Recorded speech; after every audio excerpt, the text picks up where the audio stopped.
I'm here this morning with Sheriff John DeAgostini of the El Dorado Sheriff's Office, and I wanted to talk to you about what you do with the Vision Coalition of El Dorado Hills. What is your role as law enforcement?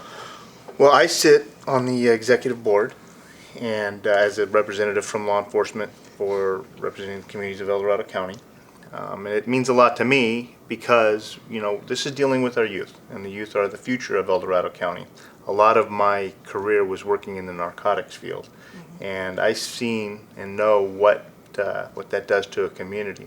So any bit that we can work with, organizations like the Vision Coalition to prevent that type of behavior in our youth, those addictive behaviors and just use in general, we're going to do everything we can to make sure we can get them on the right track now and work with them now and get that information out there and education and make El Dorado County a safer place and give these kids a better chance at a brighter future. Great, great.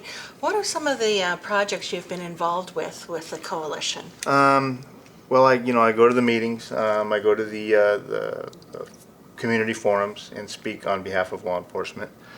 We also work with the Vision Coalition with the National Drug Take Back Day. And that's a day where, in conjunction with DEA across this nation, people can clean out their medicine chests. Yes. That's typically where our youth are getting a lot of their prescription drugs, Exactly. illicit prescription drugs, so they're not prescribed to them. Right. So we encourage the community to go through their medicine chests and medicine cabinets and their bathroom drawers and wherever they have keep their medicines. Inventory them, see what they need now, what's not expired if they need to hold on to them, and everything else that isn't, get rid of it and bring it down. It's free of charge. We take it all in. We have different collection points, and we market that pretty heavily and try with the Vision Coalition to do that so that folks can come in and just drop those off. And then we're also working on, hopefully, working with the pharmacies to make a permanent drop-off place for folks to do that. So it just doesn't happen to be on those drug take-back days. It can be throughout the year. And then through us, because they are controlled substances, we will facilitate the removal and destruction of those substances. That'd be great. Yeah. 24/7, 365. Mm-hmm. Yeah, people call all the time looking for a place to dispose. Is there a proper way to dispose of drugs? That's what people want to know too. Yeah, bring them to us. We'll That's the best. we'll go ahead and dispose of them. The old days they said flush them down the toilet or whatever, or flush them down the drain. That is not a good thing. Right. That ends up in our water system and our waste treatment facilities, and some of those are so strong and toxic that they can cause havoc with those facilities. We recommend they bring them to us, and we'll go ahead and destroy them. Yeah, sounds good. Tell us a little bit about prevention and your experience with dealing with prevention rather than intervention later. Well, we all know that an ounce of prevention is worth a pound of cure. Right. That's the old saying. My experience was specifically working with the kids, going to the high schools, talking to the kids on the street.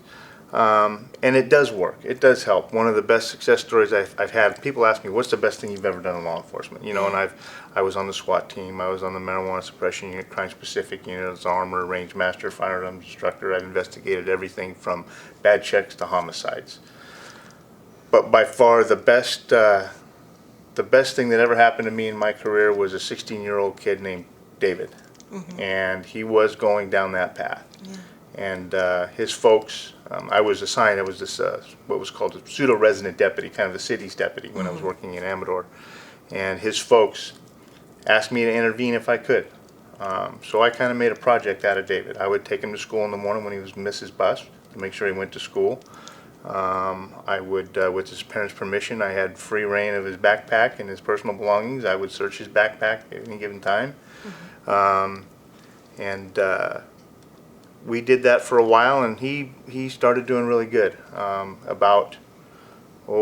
was 15 years ago. Yeah. So probably about 5 or 6 years ago, I was at a function in the community, and this young man with a nice young lady pushing a stroller got my attention and said, "Do you remember me?" And I said, "No." I said, "I don't. I'm sorry." And he said, "I'm David." And he says, "I got a great job. I work in the heating and air industry. This is my wife. This is my little baby.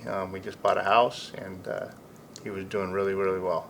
Yay. We love those So- success stories. So it does work. It does work if we focus on the causes, and we take the time and the resources to put into our youth. The payoffs can be fantastic. Well, I'm glad you put it that way. I think that it's really important to just the attention that you gave to him and really showing that you cared and engaging him as part of the community and just not letting him slip away. Those things are the things we try to focus on and really by showing recognition for what they do and what they're involved in. Yeah, and the Vision Coalitions, the direction they have and the leadership of DJ, they're doing some wonderful, wonderful things. Everything is based around funding. DJ is a huge proponent of chasing any grant he can get his hands on, and That's right. that's encouraging. And also, there's been a lot of community support every year at the annual fundraisers. And I know other folks that donate from time to time to Vision Coalition. So anybody that's out there, I'm sure there'll be a trailer at the end of this where you can donate to keep Vision Coalition alive, because it is very important to the community.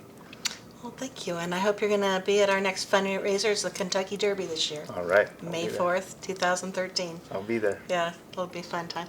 Well, thank you so much for joining us this early Monday morning, and I really appreciate your time. Thank you. All right, great.